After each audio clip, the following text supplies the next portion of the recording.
यानी कहावत है, चौबे गए थे छब्बे बनने और दूबे बनकर लौटे। पाकिस्तान में आर्थिक तबाही का एक बहुत ही बुरा दौर शुरू हो गया है। ऐसी भगदड़ मची है जिसका अंदाजा आप लगा नहीं सकेंगे। तो वहीं इन सब के बीच आखिरकार रूस ने पाकिस्तान का समर्थन कैसे कर दिया। वैसे आपको बता दें, इससे ये बिल्कुल भी मत समझिएगा कि रूस पाकिस्तान की तरफदारी कर रहा है। शब्दों में भले ऐसा लग रहा हो कि रूस ने पाकिस्तान के समर्थन में बहुत बड़ी बात कह दी हो, लेकिन उसके पीछे की मंशा पर जाइए तो वहीं जो रूस और पाकिस्तान का सैन्य योग होने वाला था उस पर भी रूस का फैसला आ गया है। जानेंगे अपने पड़ोस में किस तरह की उथल पुथल मची हुई है और ये भारत के लिए कैसे फायदेमंद है। वैसे तो इमरान खान ने दुनिया को इस वक्त मौका दे दिया है, बड़े बड़े देशों को, कि अपने देश को खुद ही अखाड़ा बना दे, और वैसा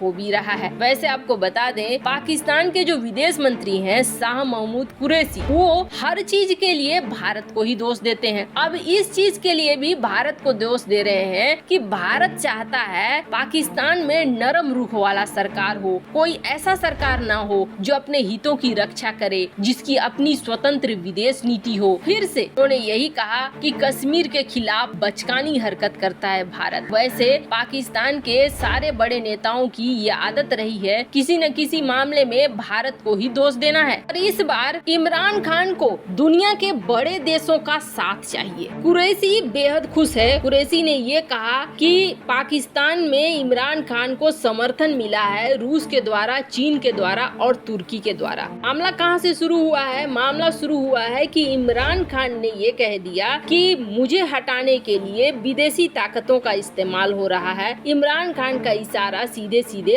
अमेरिका की तरफ था। उन्होंने ये भी कह दिया कि जिस तरीके से जुल्फिकार अली भुट्टो के साथ हुआ वैसा ही मेरे साथ होने वाला है। ये बात इमरान खान ने कही। उसके तुरंत बाद बाजवा बैठते हैं और बाजवा ने सारे डैमेज को कंट्रोल करने के लिए ये कह दिया कि रूस ने जो इन्वेजन किया है, पहली बार उन्होंने घुसपैठ शब्द का इस्तेमाल किया कि घुसपैठ किया है वो गलत है, और अमेरिका के साथ हमारे संबंध इसलिए टूट रहे हैं, हम चीन की तरफ इसलिए जा रहे हैं क्योंकि अमेरिका हमें डिफेंस सप्लाई नहीं कर रहा है, अमेरिका हमारा साथ छोड़ रहा है। एक ही देश में दो तरह की बातें साफ साफ दिखने लगी, एक जो अमेरिका के साथ है और दूसरा जो अमेरिका के खिलाफ। रूस के खिलाफ जो बाजवा ने बातें कही वो रूस के कानों तक भी पड़ी, और रूस ने सीधे सीधे इमरान खान का समर्थन कर दिया कि हाँ, वहाँ पर अमेरिका अपने प्रभाव का इस्तेमाल कर रहा है और प्रभाव के इस्तेमाल से ही हो रहा है। रूस ने इसके लिए अपने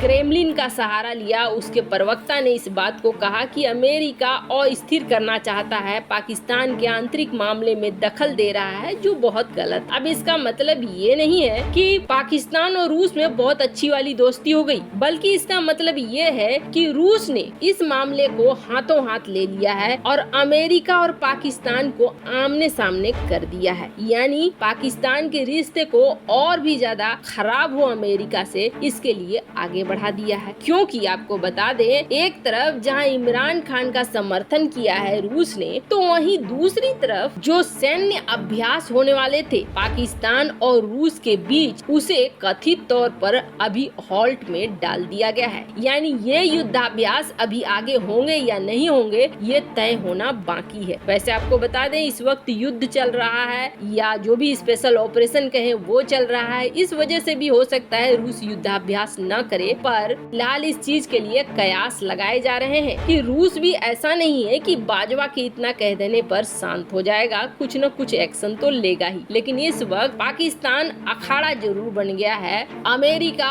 और रूस जैसे सुपर पावर के लिए। अब देखिए इसका नतीजा क्या हो रहा है। पाकिस्तान में किस तरह की तबाही आ रही है। राजनीतिक अस्थिरता तो है ही, इस मामले में चीन कुछ भी नहीं बोल रहा है। चीन ने चुप्पी साध ली है और चीन सिर्फ बैठकर तमाशा देख रहा है। इस वक्त आप देखेंगे दो देशों का तमाशा चीन देख रहा है, एक श्रीलंका में तबाही का तमाशा देख रहा है और एक पाकिस्तान में तबाही का तमाशा देख रहा है। यही वजह है कि बाजवा ने सीधे सीधे अमेरिका को कह दिया कि हम तो चीन की तरफ इसलिए गए थे क्योंकि आप हमारा साथ नहीं दे रहे हो। यानी बाजवा इशारों इशारों में अमेरिका का साथ मांग रहे हैं। एक तरह से चीन के खिलाफ बाजवा की नीति चल रही है, फिर भी चीन चुपचाप यहाँ पर बैठा हुआ है। चीन कुछ नहीं बोल रहा है, इंतजार कर रहा है। तो आप देखिए चीन इंतजार क्यों कर रहा है। चीन इसलिए इंतजार कर रहा है क्योंकि पाकिस्तान अब तबाही के कगार पर पहुंच चुका है। जो $1 की वैल्यू है, वो $1 की वैल्यू पाकिस्तान में हो गई है करीब 186 पाकिस्तानी रुपए का। अब इससे आप अंदाजा लगा लीजिए कि पाकिस्तान की मुद्रा में कितनी ज्यादा गिरावट आई है, और ये गिरावट लगातार बढ़ती जा रही है। ये इसलिए भी बढ़ रही है क्योंकि अभी अस्थिरता है, समझ में नहीं आ रहा है कौन सरकार आएगा, किसकी सरकार आएगी और सरकार किस तरीके से काम करेगी। कहा तो ये जा रहा है कि जैसे ही इमरान खान के जाने की बात आई है, वैसे ही बहुत सारे खास लोग पाकिस्तान से निकल भी रहे हैं। पाकिस्तानी इकोनॉमी का क्या होगा वो यहाँ पर दिख रहा है। अब आगे जरा बढ़िए, IMF जो लोन देने के विषय में सोच रहा था, उसने भी अब देख लिया है कि लगातार डिक्लाइन ही कर रही है मुद्रा पाकिस्तान की, लगातार ये गिर ही रही है। ऐसे में पाकिस्तान के ऊपर दाव लगाना सही नहीं है। पाकिस्तान में ये भी देखा जा रहा है कि अब लगातार इंपोर्ट हो रहा है, एक्सपोर्ट कम हो रहा है। अब एक्सपोर्ट में भी गिरावट दिख रही है। आंतरिक बैंक जो है वहाँ भी हलचल दिखनी शुरू हो गई है। जो व्यापारिक घाटा है वो भी लगातार बढ़ता जा रहा है। अब ये चीजें देखकर ही समझ में आ रही है कि पाकिस्तान भी अब तबाह होने के कगार पर पहुंच चुका है। ये हुआ